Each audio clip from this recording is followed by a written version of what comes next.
May masamacho po ba sa akin? Ha? Ano? Sabi siya, oh, ano ba yan? Sinabi ko na yan, macho wings. Sandali, kailangan alamin ko kung ano tong macho wings na to eh. Tara, tara, tara.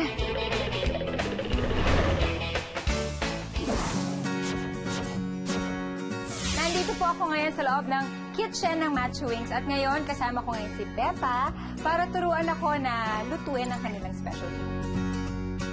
So, lalagyan muna natin siya ng cayenne. 1, 2. Paprika natin, lagyan natin siya ng 1 teaspoon lang din. Okay. Yan. Tapos, lagyan natin siya ng salt, pepper, and garlic powder. Tansyakin ko lang din. Okay. Yan. Tapos, ilalagay na natin ngayon yung egg. Yung mga wings namin, nakamarinate siya for 3 hours, minimum of 3 hours. Para manunuot talaga yung mga marinate sa loob ng chicken. Oh. Sino gumawa ng recipe niyo? It's parang cooperation ng buong team namin. Ilan kayo?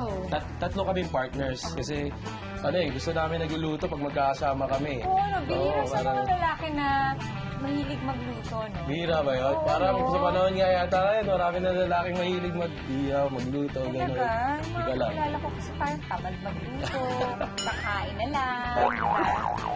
Ayun. Ayan! Yan, okay na siya. Diba? Mukha na siyang nakamarinate.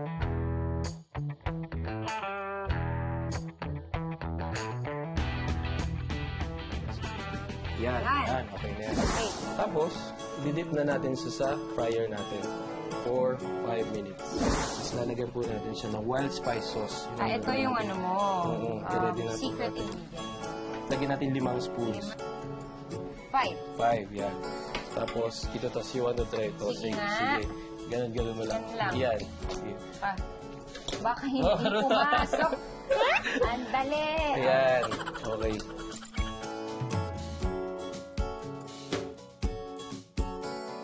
Okay na to, Pepa. Okay na po. O, tikman ko na. Sige Okay po. lang ba? Okay Dito na. na ako sa labas. So, teka lang, bakit Macho Wings? Actually, nag-start lang yan over inuman. Tapos naisip namin, lutuin natin to. And then we came up na bakit hindi tayo magtayo ng stall and then let's sell buffalo wings, New York style. And we name it Macho Wings. Tsaka sulit siya kasi ang lalaki, di ba? Macho nga. Parang limang Oo, klase ng 5 flavors. chicken wings to. So, eto muna. Simulan natin dito sa... This is garlic parmesan. Ang sarap. Talaga? Hindi. Yung garlic, ang lakas ng flavor ng garlic. Pero masarap. Andun din yung kick na medyo spicy siya. Pero tama kayo, hindi nga masyadong maanghang. Sakto lang. So, sakto-sakto lang.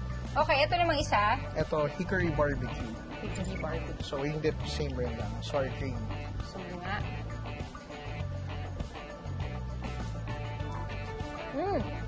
Sweet, sour, medyo salty.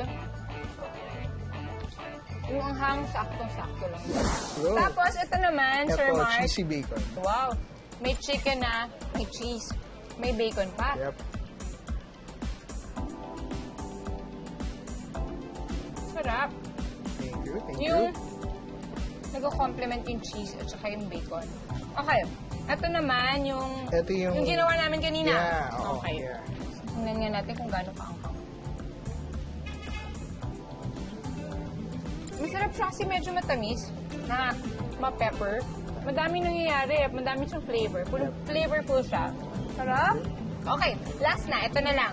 That's ano naman to? mango habanero. Oh, ito yung mango Yeah. habanero. Siya lang yung may ibang sauce. Yung mango, yung dip niya.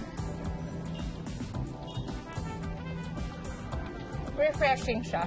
So, fruity na mamaya mararamdaman mo na yung medyo maanghang na konti. Panalo naman to. Thank you so much, Thank sir. you, thank you. you.